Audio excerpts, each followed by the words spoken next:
Police Inspector Ochumilov crossed the marketplace in a new greatcoat, holding a bundle in his hand.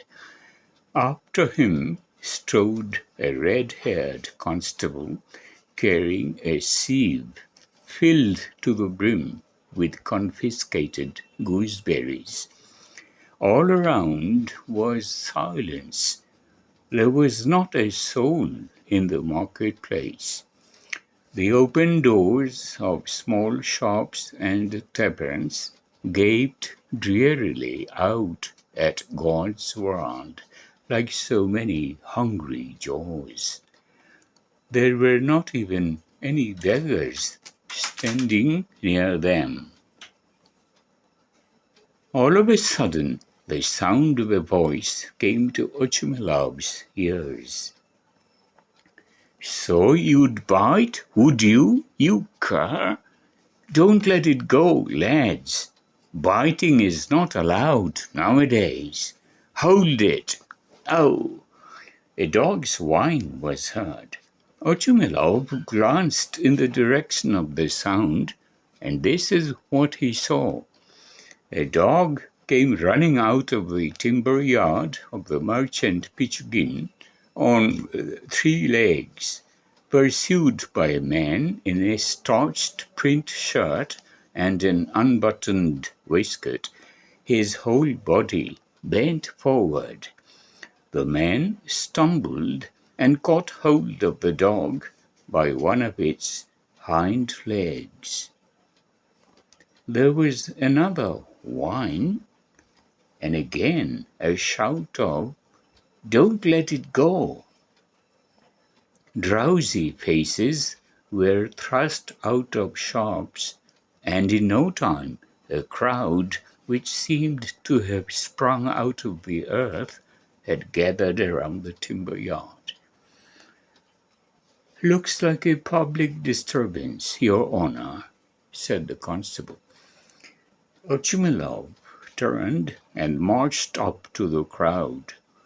Right in front of the gate of the yard, he saw the above-mentioned individual in the unbuttoned waistcoat, who stood there with his right hand raised, displaying a bleeding finger to the crowd.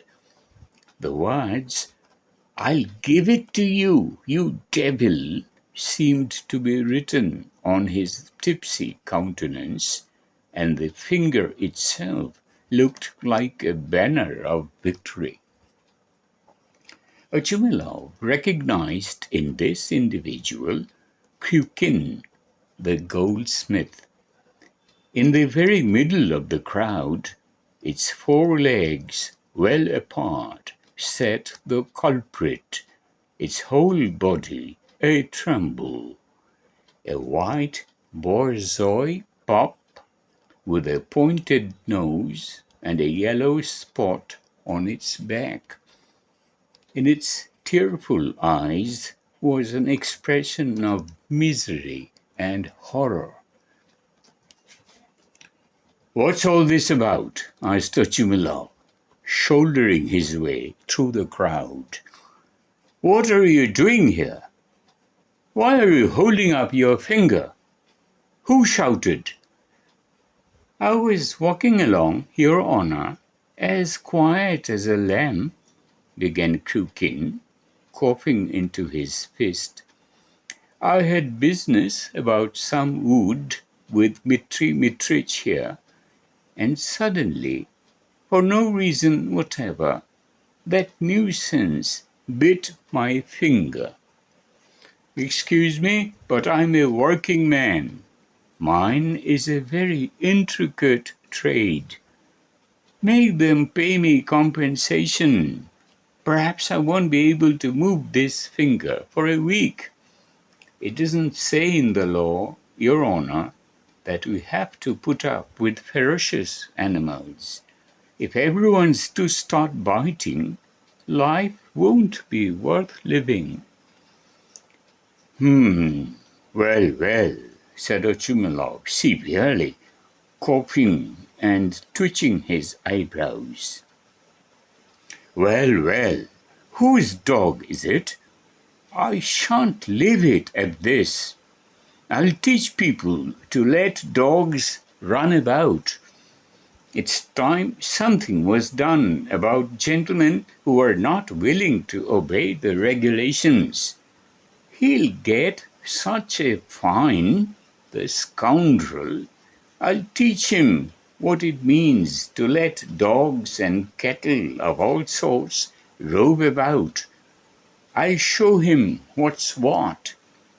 Ellerin, he continued, turning to the constable, find out whose dog it is and draw up a statement.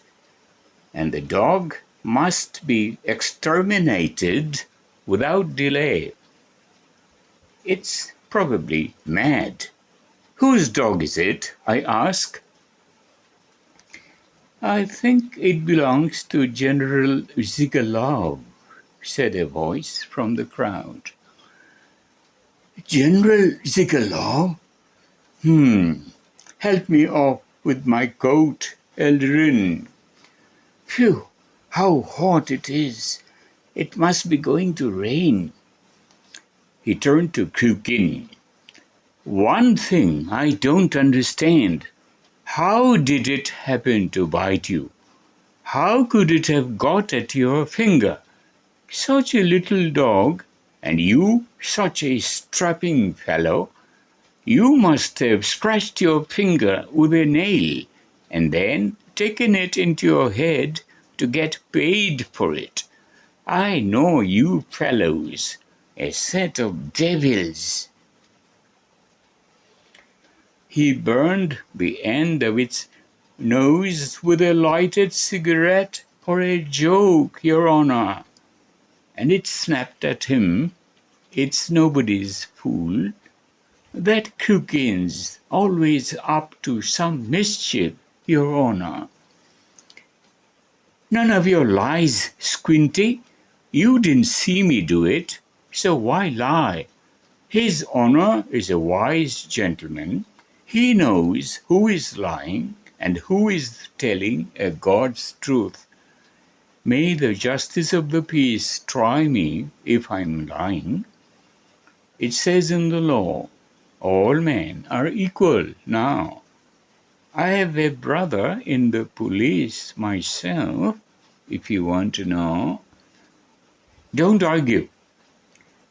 No, that isn't the general's dog, remarked the constable profoundly. The general hasn't got a dog like that. All his dogs are pointers. Are you sure? Quite sure, Your Honor. And you are right. The general's dogs are expensive, breed dogs. And this one? Just look at it. Ugly, mangy cur. Why should anyone keep a dog like that? Are you crazy?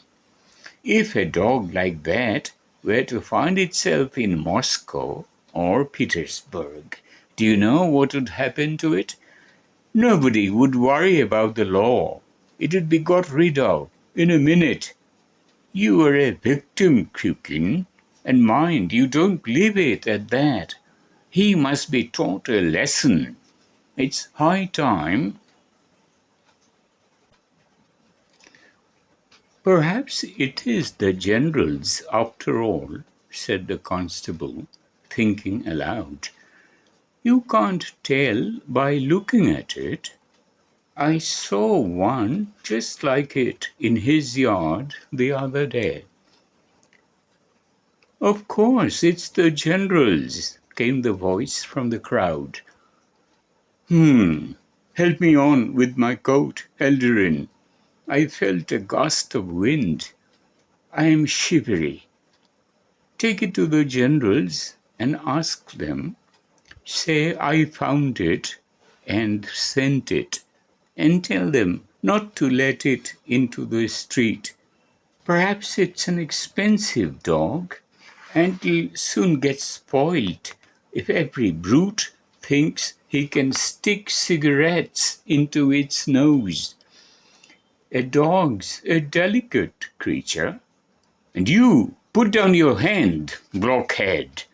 Stop showing everyone your silly finger. It's your own fault. Here comes the general's chef. We'll ask him. Hi there, Prokhor. Come here, old man. Have a look at this dog. Is it yours? What next? We have never had one like that in our lives. No need to make any more inquiries, said Ochumelo. It's a stray. What's the good of standing here talking? You've been told it's a stray. So a stray it is. Destroy it and have done with the matter. It isn't ours, continued Prokhor. It belongs to the general's brother who came a short time ago. Our general takes no interest in borzois. His brother now, he likes. What? Has the general's brother come? Vladimir Ivanich? Exclaimed Ochmilov, an ecstatic smile spreading over his features. Fancy that, and I didn't know. Come to stay? That's right. Just fancy. Wanted to see his brother, and I didn't know. So it's his dog? Very glad. Take it. It's a nice little doggy. Snap at his finger. Ha ha ha. Come now, don't tremble. Grr, grr. The little rascal's angry. What a pup! Prokhor called the dog and walked out of the timber yard with it. The crowd laughed at Kukin. I'll have you yet, Ochumilov threatened him, and, wrapping his great coat round him, he continued his way across the marketplace.